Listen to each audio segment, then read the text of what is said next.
अथ त्रयोदशोऽध्यायः। गणेशोत्पत्ति का आख्यान। पार्वती का अपने पुत्र गणेश को अपने द्वार पर नियुक्त करना। शिव और गणेश का वार्तालाप। सूत जी बोले, तारक के शत्रु कुमार के अद्भुत तथा उत्तम चरित्र को सुनकर प्रसन्न हुए नारद जी ने ब्रह्मा जी से प्रीतिपूर्वक पूछा। नारद जी बोले, हे देवदेव, हे प्रजानाथ, हे शिव ज्ञान निधे, मैंने आपसे कार्तिकेय का अमृत से भी उत्तम चरित्र सुना। अब मैं गणेश जी का उत्तम चरित्र सुनना चाहता हूँ। उनका जन्म एवं चरित्र अत्यंत दिव्य तथा सभी मंगलों का भी मंगल करने वाला है। सूत जी बोले, उन महामुनि नारद का यह वचन सुनकर ब्रह्मा जी प्रसन्नचित्त हो गए और शिवजी का स्मरण करते हुए कहने लगे। ब्रह्मा जी बोले, कल्प के भेद से गणेश जी का जन्म ब्रह्मा जी से भी पहले कहा गया है। एक समय शनि की दृष्टि पड़ने से उनका सिर कट गया और उस पर हाथी का सिर जोड़ दिया गया। अब मैं श्वेत कल्प में जिस प्रकार गणेश जी का जन्म हुआ था उसे कह रहा हूँ, जिसमें कृपालु शंकर जी के द्वारा उनका शिरश्छेदन किया गया था। हे मुने, शंकर जी सृष्टि करता है, इस विषय में संदेह नहीं करना चाहिए। वे सबके स्वामी हैं। वे शिव सगुण होते हुए भी निर्गुण हैं। हे मुनि श्रेष्ठ, उनकी लीला से ही इस विश्व का सृजन, पालन तथा संहार होता है। अब आदरपूर्वक प्रस्तुत चरित्र सुनिए। शिवजी के विवाह के उपरांत कैलाश चले जाने पर कुछ समय के बाद गणेश जी का जन्म हुआ। किसी समय पार्वती की सखियां जया तथा विजया पार्वती के साथ मिलकर विचार करने लगीं। शिवजी की आज्ञा में रहने वाले नंदी, भृंगी आदि अनेक और असंख्य प्रमथ गण हैं। यद्यपि वे हमारे भी गण हैं, फिर भी शंकर की आज्ञा का पालन करने वाले वे सभी द्वार पर स्थित रहते हैं। स्वतंत्र रूप से हमारा कोई भी गण नहीं है।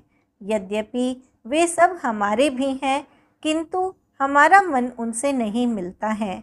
इसलिए हे अनघे, हमारा भी कोई स्वतंत्र गण होना चाहिए। अतः आप ऐसे एक गण की रचना कीजिए।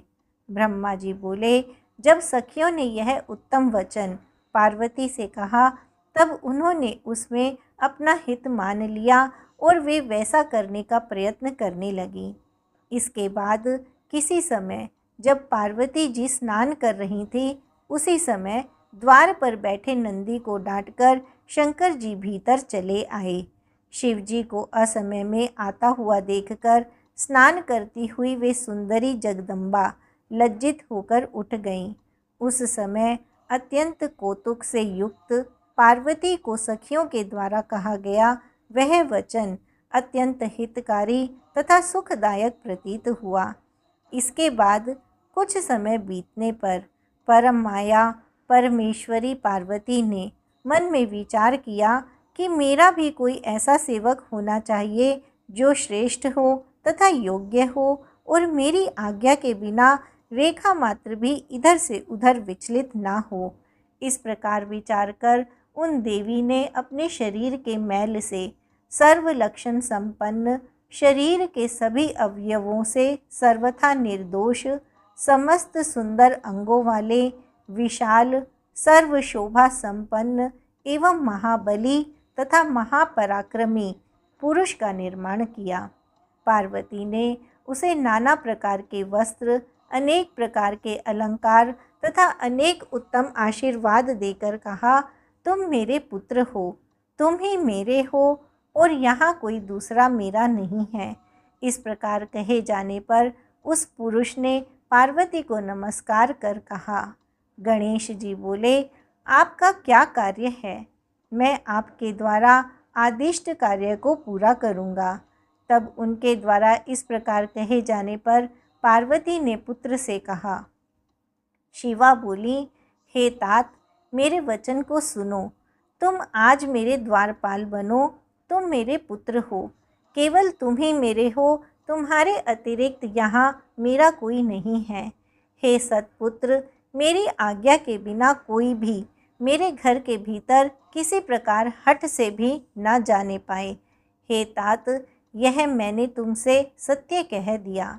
ब्रह्मा जी बोले, हे मुने, पार्वती ने इस प्रकार कहकर एक अत्यंत दृढ़ लाठी उसे दी और उस बालक के सुंदर रूप को देखकर वे हर्षित हो गईं।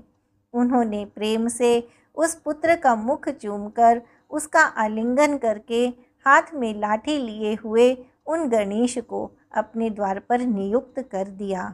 हे तात, इस प्रकार वह महावीर देवी पुत्र गण पार्वती माता की रक्षा के लिए हाथ में लाठी लिए हुए द्वार पर पहरा देने लगा।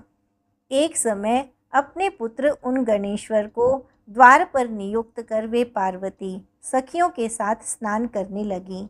हे मुनि श्रेष्ठ, इसी समय परम कौतुकी तथा अनेक प्रकार की लीलाएं करने में प्रवीण वे शिवजी भी द्वार पर आ पहुँचे।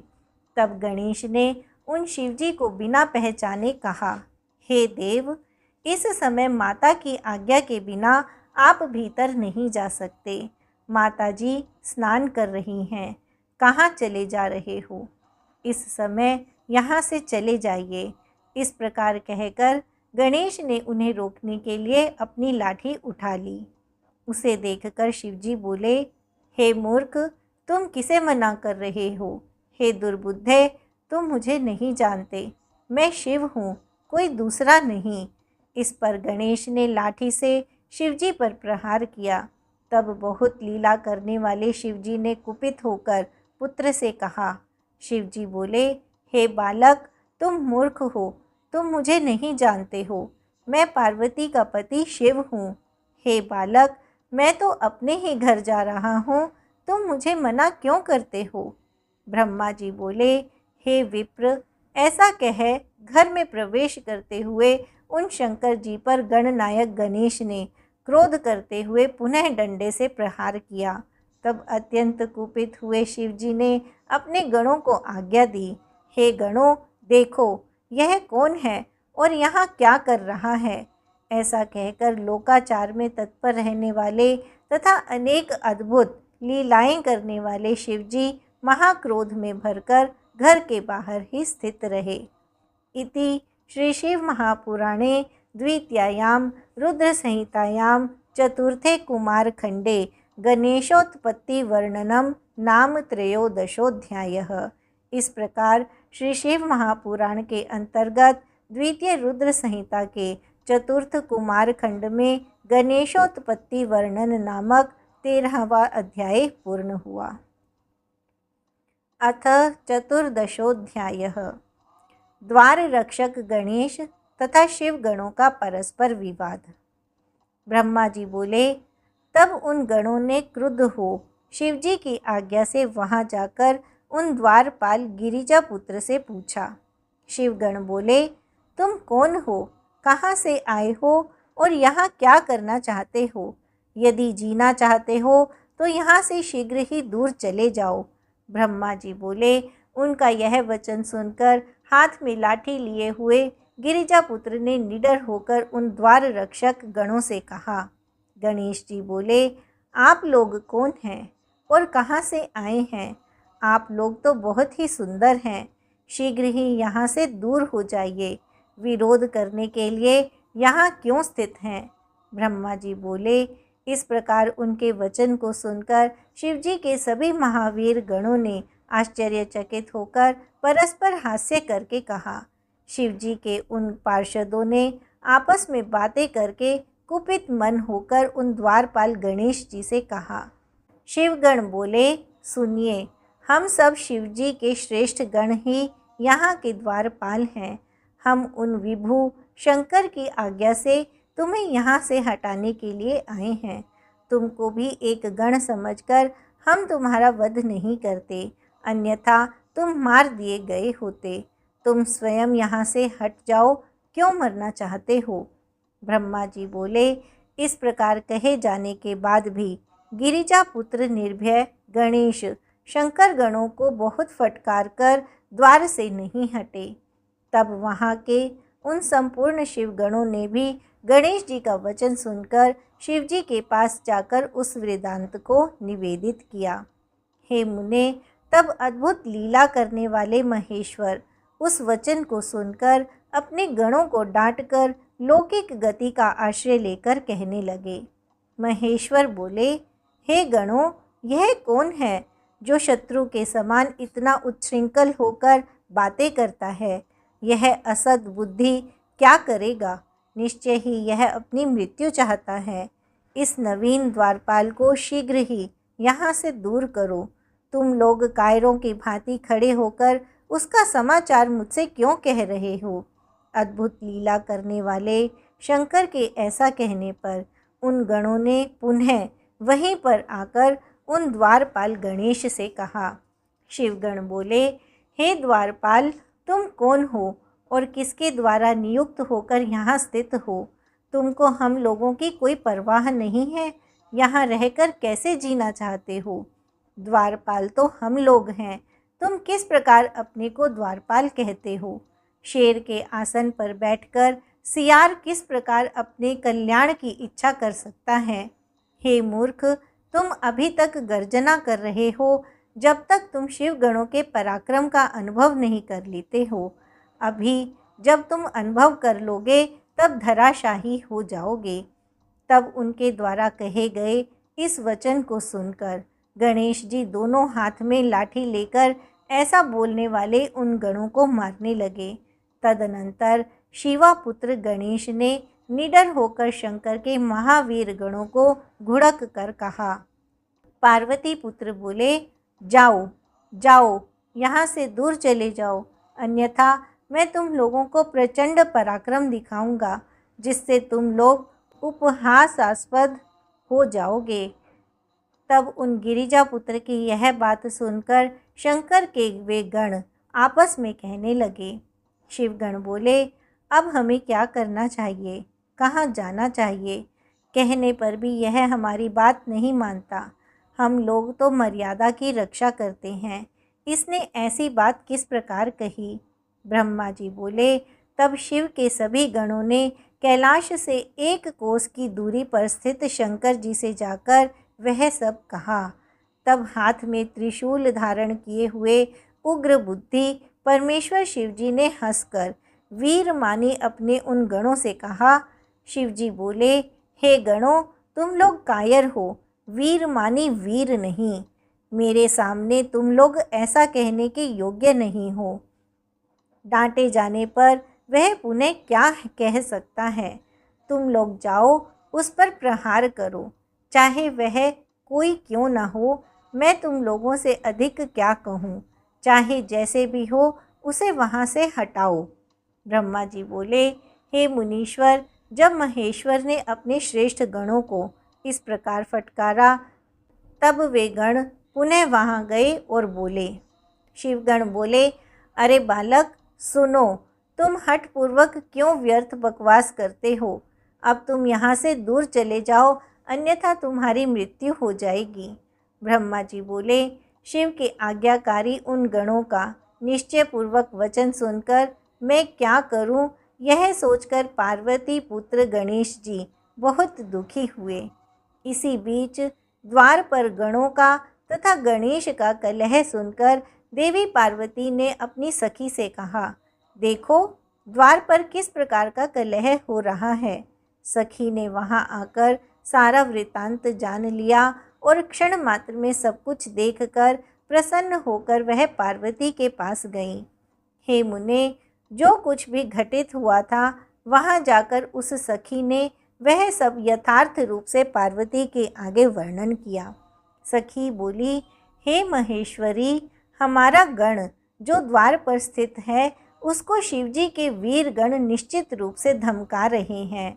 शिव तथा उनके वे सभी गण बिना अवसर के घर में जबरदस्ती कैसे प्रवेश कर सकते हैं? यह तो आपके लिए शुभतर नहीं है। उस बालक ने बहुत अच्छा किया जो इस कार्य के लिए दुख तथा तिरस्कार आदि का अनुभव करके भी इसने किसी को घर में आने नहीं दिया। इसके बाद इन लोगों में परस्पर विवाद चल रहा है। वाद विवाद किए जाने पर वे सुखपूर्वक घर में प्रवेश नहीं कर पाएंगे। हे प्रिय, यदि वाद विवाद किया गया तो मेरे गण को जीत कर विजय प्राप्त करने के बाद ही वे घर में प्रवेश कर सकते हैं, अन्यथा नहीं। हमारे गण को धमकी देने से इन गणों ने हम लोगों को ही धमकी दी है। इसलिए हे देवी, हे भद्रे, आपको अपनी श्रेष्ठ मान का त्याग नहीं करना चाहिए। हे सती, शिवजी तो बंदर के समान सदा आपके अधीन हैं।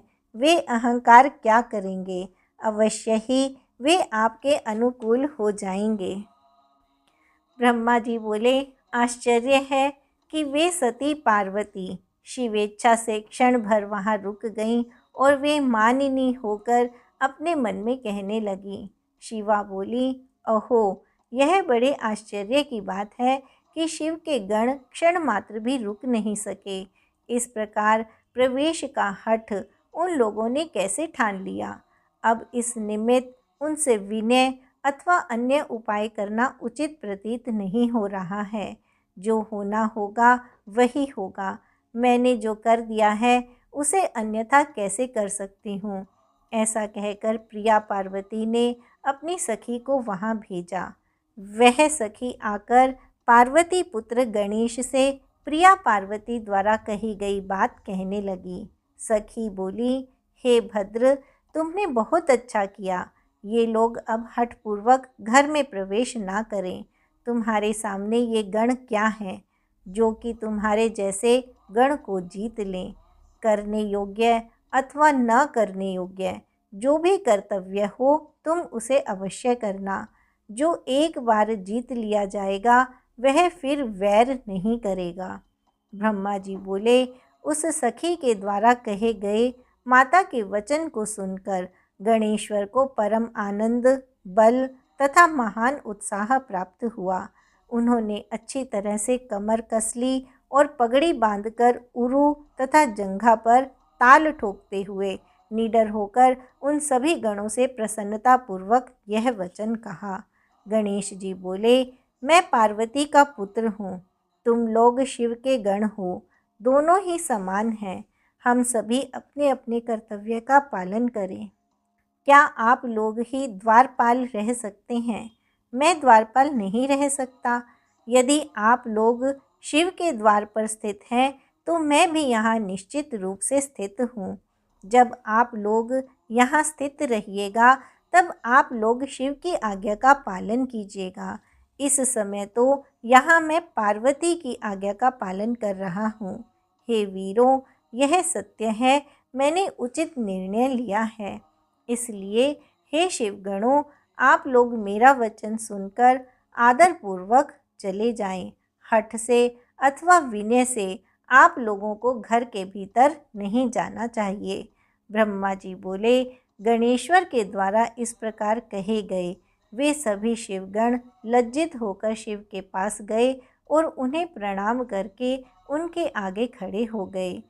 खड़े होकर उन लोगों ने वह सारा अद्भुत वृत्तांत शिवजी से निवेदन किया।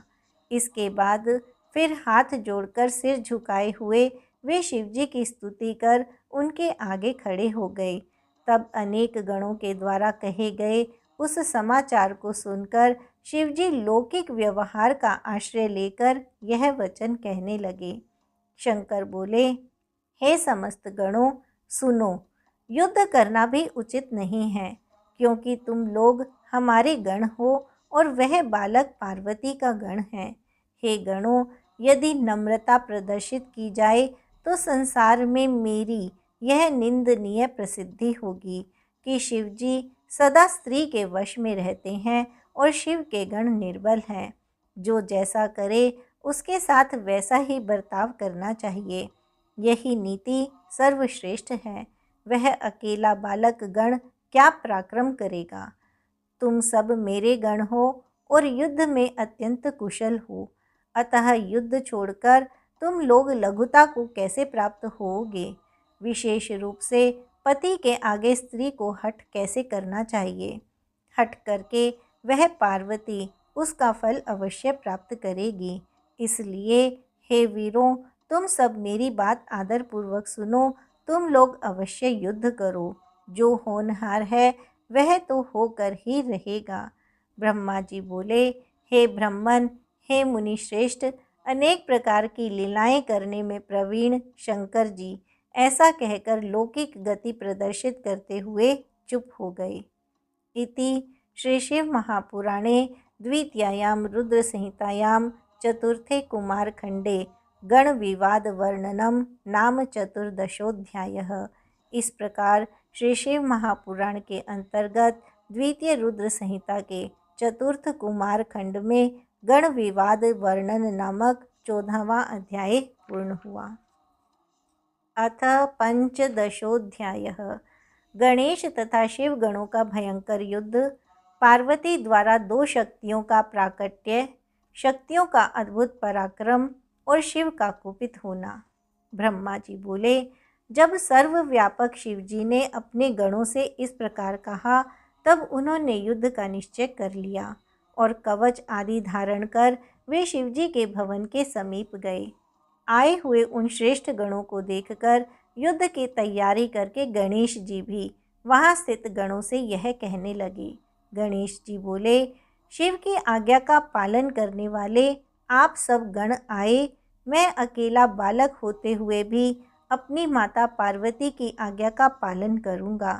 तथापि आज देवी पार्वती अपने पुत्र का बल देखें और शंकर अपने गणों का बल देखें। भवानी के पक्ष से इस बालक का तथा शिव के पक्ष से बलवान गणों के बीच आज युद्ध होगा। युद्ध में विशारद आप सभी गण पूर्व काल में अनेक युद्ध कर चुके हैं। मैं तो अभी बालक हूँ, मैंने कभी युद्ध नहीं किया है, किंतु आज युद्ध करूँगा। फिर भी शिव पार्वती के इस युद्ध में हार जाने पर आप सभी को ही लज्जित होना पड़ेगा। बालक होने के कारण मुझे हार या जीत की लाज नहीं है। इस युद्ध का फल भी मेरे विपरीत ही होगा। मेरी तथा आप लोगों की लाज भवानी तथा शंकर की लाज है। हे गणेश्वरों, ऐसा समझकर ही युद्ध कीजिए। आप लोग अपने स्वामी की ओर देखकर तथा मैं अपनी माता की ओर देखकर यह युद्ध करूँगा। यह युद्ध कैसा होगा इसकी कल्पना नहीं की जा सकती। इसे रोकने में इस त्रिलोकी में कोई भी समर्थ नहीं होगा। जो होनहार है वह भी होकर ही रहेगा। ब्रह्मा जी बोले, जब गणेश ने शिवजी के गणों को इस प्रकार फटकारा, तब वे शिवगण भी हाथों में दंड तथा अन्य आयुध लेकर आ गए। दांत कटकटाते हुए, हुंकार करते हुए और देखो देखो ऐसा बारंबार बोलते हुए वे गण आ गए। सर्वप्रथम नंदी ने आकर गणेश का एक पैर खींचा, उसके बाद दौड़ते हुए भृंगी आकर उसका दूसरा पैर पकड़कर खींचने लगा। जब तक वे दोनों उसके पैर घसीट रहे थे, तब तक उस गणेश ने अपने हाथों से प्रहार कर अपने पैर छुड़ा लिए। इसके बाद देवी पुत्र गणेश्वर ने एक बड़ा परिघ लेकर द्वार पर स्थित हो सभी गणों को मारना आरंभ किया। इससे किन्हीं के हाथ टूट गए, किन्हीं की पीठ फट गई, किन्हीं के सिर फूट गए और किन्हीं के मस्तक कट गए। कुछ गणों के जानू तथा कुछ के कंधे टूटकर अलग हो गए। जो लोग सामने आए उन लोगों के हृदय पर प्रहार किया गया। कुछ पृथ्वी पर गिरे, कुछ ऊर्ध्व दिशाओं में जा गिरे, कुछ के पैर टूट गए और कुछ शिवजी के समीप जा गिरे। उनमें कोई भी ऐसा गण नहीं था जो संग्राम में गणेश के सामने दिखाई पड़े। जैसे सिंह को देखकर मृग 10 दिशाओं में भाग जाते हैं, उसी प्रकार वे हजारों गण भाग गए और वे गणेश पुनः लौटकर द्वार पर स्थित हो गए। जिस प्रकार कल्पांत के समय काल भयंकर दिखाई पड़ता है, उसी प्रकार उन सभी ने गणेश को काल के समान प्रलयंकारी देखा। इसी बीच नारद जी से प्रेरित होकर विष्णु, इंद्र सहित सभी देवता वहां पहुंच गए। तब शिवजी की हित कामना से उन लोगों ने शिव को नमस्कार कर उनके आगे खड़े होकर कहा, हे प्रभु, हमें आज्ञा दीजिए। आप पर ब्रह्म सर्वेश हैं और हम सब आपके सेवक हैं। आप सृष्टि के कर्ता, भर्ता और संहर्ता परमेश्वर हैं। आप स्वयं निर्गुण होते हुए भी अपनी लीला से सत्व, रज तथा तम रूप हैं। हे प्रभु, आपने इस समय कौन सी लीला प्रारंभ की है, उसे हमें बताइए। ब्रह्मा जी बोले, हे मुनि श्रेष्ठ, उनका यह वचन सुनकर महेश्वर ने अपने घायल गणों की ओर देखकर उनसे सब कुछ कहा। इसके बाद हे मुनि सत्तम, पार्वती पति सर्वेश्वर शंकर हंसकर मुझ ब्रह्मा से कहने लगे। शिवजी बोले, हे ब्रह्मन, सुनिए। मेरे द्वार पर एक महाबली बालक हाथ में लाठी लिए हुए खड़ा है। वह सबको घर में जाने से रोकता है। वह भयंकर प्रहार करने वाला है। उसने मेरे पार्षदों को मार गिराया है और मेरे गणों को बलपूर्वक पराजित कर दिया है। हे ब्रह्मन, आप ही वहाँ जाएं और इस महाबली को प्रसन्न करें। हे ब्रह्मन, हे विधे, जैसी नीति हो वैसा व्यवहार करें। ब्रह्मा जी बोले, हे तात, शिवजी के इस वचन को सुनकर विशेष बात को न जानकर अज्ञान से मोहित हुआ मैं सभी ऋषियों के साथ उसके पास गया। वह महाबली गणेश मुझे आते हुए देखकर क्रोध करके मेरे सन्निकट आकर मेरी दाढ़ी उखाड़ने लगा। हे देव, क्षमा कीजिए, क्षमा कीजिए। मैं यहाँ युद्ध के लिए नहीं आया हूँ। मैं तो ब्राह्मण हूँ। मुझ पर कृपा कीजिए। मैं उपद्रव रहित हूँ तथा शांति करने वाला हूँ। अभी मैं ऐसा कह ही रहा था, तभी हे नारद, युवा के समान महापराक्रमी महावीर उस बालक गणेश ने हाथ में परिघ ले लिया। तब उस महाबली गणेश को परिघ धारण किए हुए देखकर मैं शीघ्रता से भाग गया। मेरे साथ के लोग कहने लगे, यहाँ से भागो, भागो। इतने में ही उसने उन्हें परिघ से मारना प्रारंभ कर दिया, जिससे कुछ तो स्वयं गिर गए और कुछ को उसने मार गिराया। कुछ लोग उसी क्षण शिवजी के समीप जाकर पूर्ण रूप से उस वृत्तांत को शिवजी से कहने लगे। उन्हें वैसा देखकर और उस घटना को सुनकर लीला विशारद शिवजी को अपार क्रोध उत्पन्न हुआ।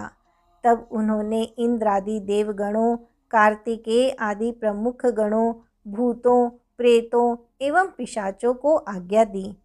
शिवजी के द्वारा आदिष्ट वे लोग यथा योग्य हाथों में आयुध लिए हुए उस गण को मारने की इच्छा से सभी दिशाओं में गए और जिस जिसका जो विशेष अस्त्र था उन अस्त्रों से बलपूर्वक बालक गणेश पर प्रहार करने लगे। उस समय चराचर सहित त्रिलोकी में हाहाकार मच गया और तीनों लोकों में रहने वाले सभी लोग अत्यंत संशय में पड़ गए। वे आश्चर्यचकित हो कहने लगे कि अभी ब्रह्मा की आयु समाप्त नहीं हुई है, तब इस ब्रह्मांड का नाश कैसे हो रहा है? निश्चय ही यह शिव की इच्छा है, जो अकाल में ही ऐसा हो रहा है।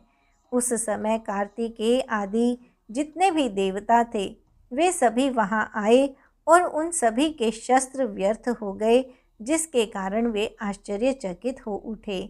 इसी बीच ज्ञानदायिनी देवी जगदम्बा उस संपूर्ण घटना को जानकर अपार क्रोध में भर गई।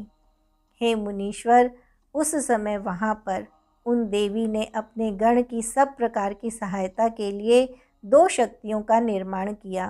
हे महामुने, जिसमें एक प्रचंड रूप धारण कर काले पहाड़ की गुफा के समान मुख फैलाकर खड़ी हो गई और दूसरी बिजली के समान रूप धारण करने वाली, बहुत हाथों वाली तथा दुष्टों को दंड देने वाली भयंकर महादेवी थी। उन दोनों शक्तियों ने देवताओं के द्वारा छोड़े गए समस्त आयुध पकड़कर बड़ी शीघ्रता से अपने मुख में डाल लिए। उस समय किसी देवता का एक भी शस्त्र वहाँ नहीं दिखाई दे रहा था। केवल चारों ओर गणेश का परिघ ही दिखाई पड़ा। इस प्रकार उन दोनों ने वहाँ अत्यंत अद्भुत चरित्र किया। पूर्व समय में जिस प्रकार गिरिश्रेष्ठ मंदराचल ने क्षीर सागर का मंथन किया था, उसी प्रकार अकेले उस बालक ने समस्त दुस्तर देवसेना को मथ डाला। तब अकेले गणेश के द्वारा मारे पीटे गए इंद्रादि देवगण तथा शिवगण व्याकुल हो गए। इसके बाद गणेश के प्रहार से व्याकुल हुए वे सभी एकत्रित होकर बारंबार श्वास छोड़ते हुए आपस में कहने लगे। देवगण बोले, अब क्या करना चाहिए और कहाँ जाना चाहिए? दसों दिशाओं का ज्ञान ही नहीं हो रहा है। यह बालक तो दाएं बाएं परिघ घुमा रहा है।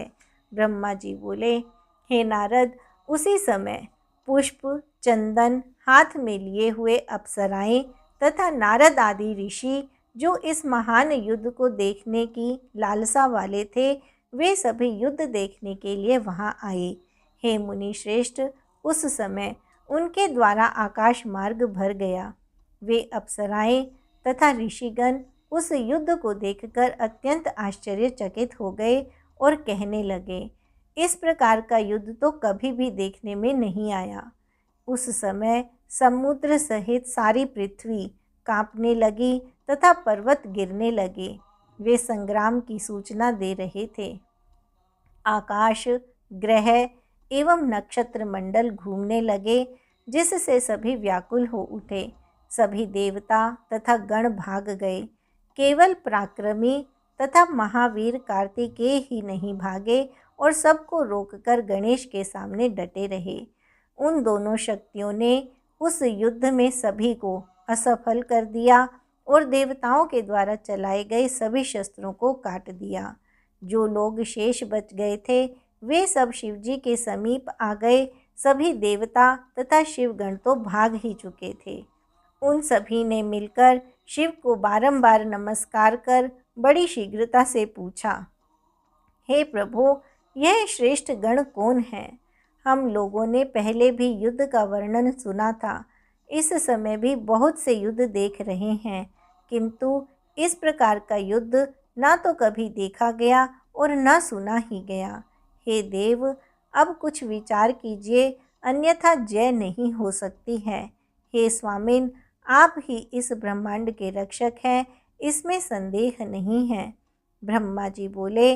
उनका यह वचन सुनकर परम क्रोधी रुद्र कोप करके अपने गणों सहित वहां गए। तब देवगणों की सेना भी चक्रधारी विष्णु के समान महान उत्सव करके शिवजी के पीछे पीछे गई। हे नारद, इसी बीच आपने देव देव महेश्वर को भक्तिपूर्वक हाथ जोड़कर नमस्कार करके कहा।